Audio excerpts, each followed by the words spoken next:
swallowing muscles ko pala. Nakakasama ng tongue. Yun. So, massage. Okay? And then, kung gusto mong mas mag-relax yung jaw mo, balikan mo to. See, ang nangyayari minsan, ang constant sa iyo, is kung kunyari mag-a-adlib ka, you're on one syllable, don't do that. Okay? Don't do that. Even the, tight. Tight here. Tight here. So, nangangawit yan eh. Okay, so anything, okay, will boil down to either one of the 6 areas was tight, hindi sapat yung hininga. Yan naman minsan nangyayari kay Lisel. Hindi sapat yung hininga. Nagiging mababaw eh. Eh, titira ka ngayon ng kailangan tamang-tama yung kombinasyon ng workout ng muscles. Patay. Sino yung titira ng mataas na nota? Yung TA. Lang. Or konti lang yung nung CTA nakihalo. TA dominante. Yun ang dominante eh. Yun ang magiging dominante pag kulang yung air supply. Kung mataas na yung nota, disgrasya mangyayari.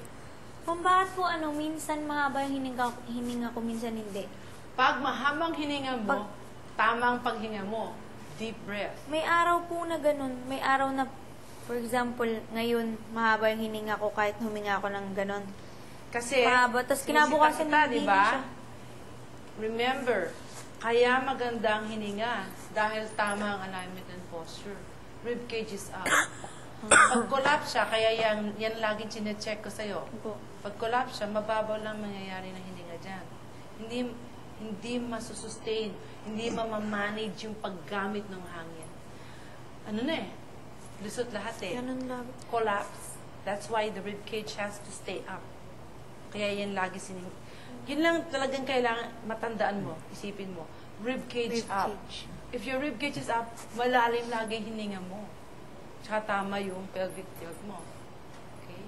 Malalim lagi yun. Di ba naisipin, hihinga ako malalim, hihinga mo. You know? No.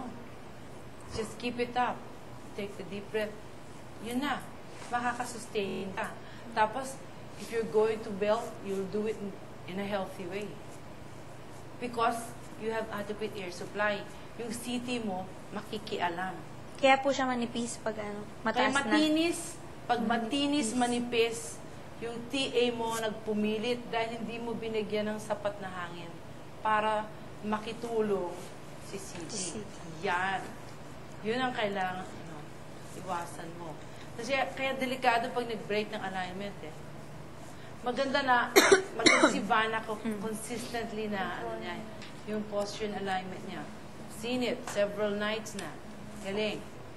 Nga lang, ang kailangan matutunan niya, tuloy-tuloy, gamit. Para yun. And then replenish. Okay, Bugoy, it's a jaw thing.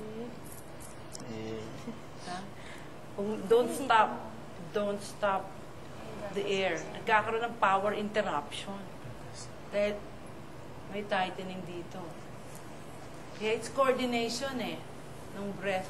Tsaka But remember, you will always keep your hands busy. Kaya nga, KYHB. Keep your hands busy. Keep checking. Siya, bakit may umbok-umbok? Okay. So, massage, good. Because if you get that as a habit, then you get to relax. You know what you need to relax. So, mas maginhawa. With Miguel, here, you have to relax very well. I saw it pretty much relaxed most of the time, not all of the time yet, but most of the time, itong last gala. Okay, but improving. It's better than the other one. Right, so we can watch. Let's start first with the ASAP. Okay, since we're starting with... ASAP. Anong meaning ng, Sir Monet, anong meaning ng ASAP? As soon as possible. As soon as possible. Yun And then, pero ewan, Asian singers. Kung meron sila for the show. I'm not sure. Meron Please! pa iba. Na-excite ka. Okay. Ito yun pag magpo-perform na kayo sa labas, kumbaga, yan na you become a reachable. May sabit ako dyan. Awkward din po sa lyrics lang. Ang importante dito, gusto kong kung meron mang sabit sa technique, mapo-point out natin.